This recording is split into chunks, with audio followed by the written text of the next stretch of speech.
Saya akan menyerahkan untuk puncak acara ini kepada Ibu Camat karena mewakili seluruh kepemimpinan di kecamatan ini untuk supaya membenahi satu hal sedikit Bu Camat mengenai kekerasan tadi. Itu sebenarnya masalahnya cuman ketidaktepatan penerjemahan kata violence. Violence dalam bahasa Inggris, anti violence diterjemahkan anti kekerasan. Kalau saya menerjemah anti kekejaman, kalau kekejaman tidak boleh, kalau kekerasan asal pada tempatnya tidak ada masalah.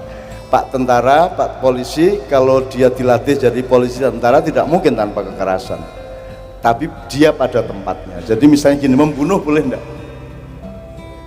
Tidak boleh kalau manusia kepada manusia, tapi kalau membunuh binatang boleh.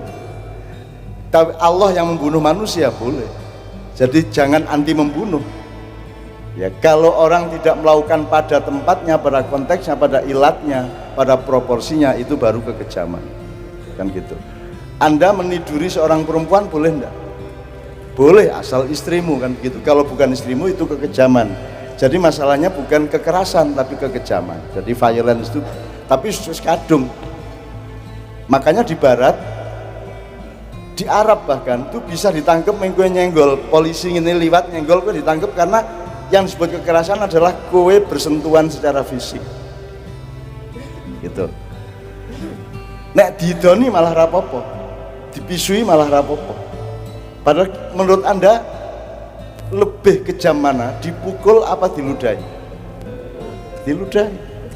Nah pengertian mengenai violence ini sangat salah kaprah di seluruh dunia. Kita nggak usah menunggu dunia berubah, kue wae sing berubah saiki, bahwa yang tidak boleh itu adalah melakukan sesuatu yang tidak pada tempatnya. Misalnya Anda tidak berhak inna akramakum indallahi atqakum. Secara ilmu siapa yang bisa mengetahui takwanya seseorang? Bisakah manusia mengetahui takwanya orang lain? Tidak bisa. Isyarat. Siapa yang tahu takwa tidak takwanya manusia? Berarti haknya Allah. Kalau manusia turut campur namanya kejam. Siapa yang menentukan halal haram? Siapa? Yang punya alam semesta, yang punya Anda, yang punya hidup ini Allah. Maka Allah lah yang satu-satunya punya hak menghalalkan dan mengharamkan. Termasuk Nabi tidak boleh. Betul enggak? Nabi Muhammad pernah ditegur karena mengharamkan sesuatu. Yang punya hak untuk mengharamkan, menghalalkan, mewajibkan hanya pemiliknya, yaitu pemegang sahamnya, itu Allah. Jadi kalau ada manusia mengharamkan orang lain, itu dia melanggar haknya Allah. Nah, lah terus gimana tanggung jawab di antara manusia? Manfaat, kalau dia mudorot baru kita reaksi. Kalau dia manfaat, bagus, kan begitu. Jadi sekarang ini banyak orang yang melanggar haknya Allah. Misalnya saya punya pikiran, kowe nek nganggo motor melebih dari 70 km per jam, kowe engko kecelakaan lo, leren, rasa, gitu. Kan kita tidak tahu dia akan kecelakaan apa tidak. Maka dibikin aturan, di jalan ini paling pol 40, di jalan itu 60, kalau di jalan tol bisa 120 atau 100 dan seterusnya, kan begitu. Jadi semua harus pada tempat. Kalau tidak pada tempatnya itu namanya kekejaman. Misalnya aku sama Pak Muzamil, Pak Muzamil, nanti malam sholat tahajud. Kan tidak boleh saya ngomong gitu sama beliau. Paling saya melipir, andaikan Pak Muzamil nanti malam sholat tahajud, sholat hajat, karena ada keperluan nasional yang luar biasa, saya kira sumbangan Pak Muzamil untuk mohon kepada Allah akan signifikan, akan bermanfaat, itu boleh. Tapi kalau saya memerintah, dia tidak boleh. Bahkan seorang suami boleh tidak memerintah istrinya untuk sholat? Boleh tidak, Mas? Yang boleh memerintah sholat hanya Allah.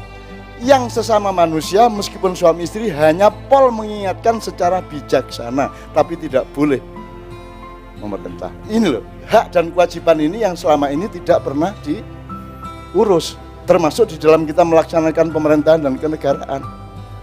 Jadi nggak ngerti posisinya. Akhirnya tak dawake engko iso tekan pilpres. Jadi rasa karena saya ini punya pendapat mengenai Indonesia, mengenai pemerintah, mengenai negara, tapi saya menahan diri, saya tidak akan omong.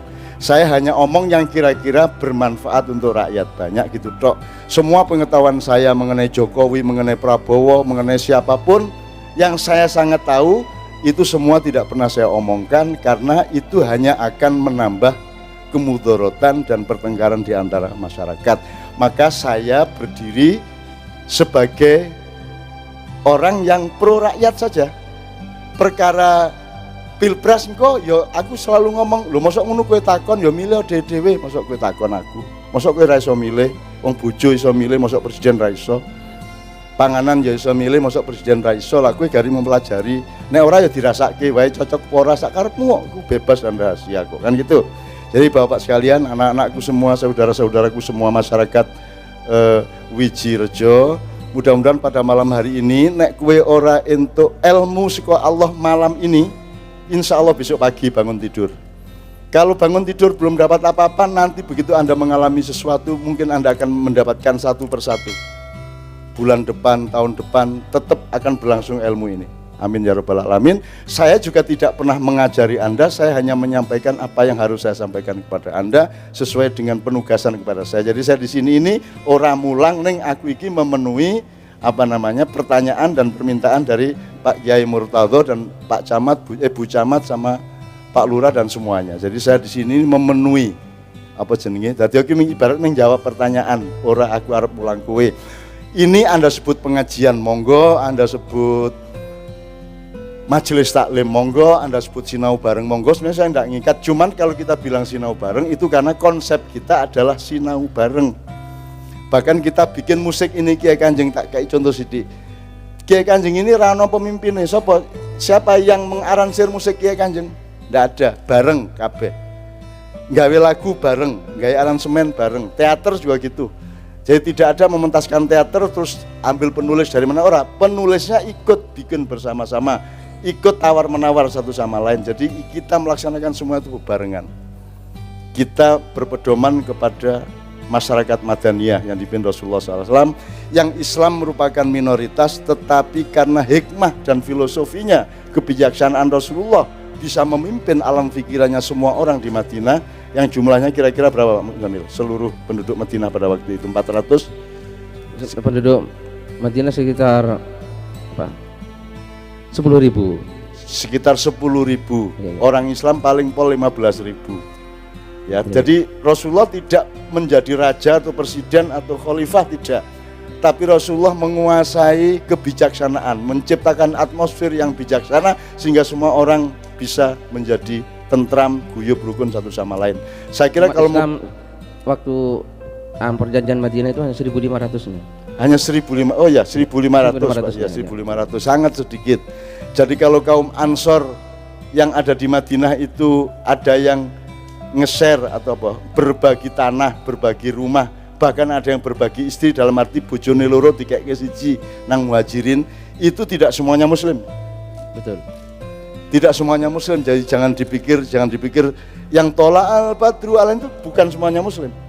Karena tolak al-badru alaina sangat universal anunya apa? Syairnya.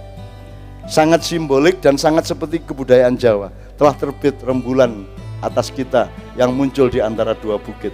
Kita wajib bersyukur. Jadi tidak ada tanda-tanda formal keislamannya. Bahkan kalau bisa saya ini, andaikan belum ketahuan sebagai muslim, saya akan terus menyamar. Sekarang pun saya sudah cukup menyamar tapi tetap aja konangan. Aku ini jane nyamar pingin mulai tak gondrongke ben ora ono kiai gondrong misalnya gitu ya, tak gondrongke. Jadi saya selalu menghindari prejengan formal gitu. Supaya Anda jangan melihat saya secara prejengan. Tapi faktanya saya kepada Anda bagaimana hati saya, bagaimana cinta saya, bagaimana bukti saya melayani Anda bagaimana, itu yang menjadi pedoman.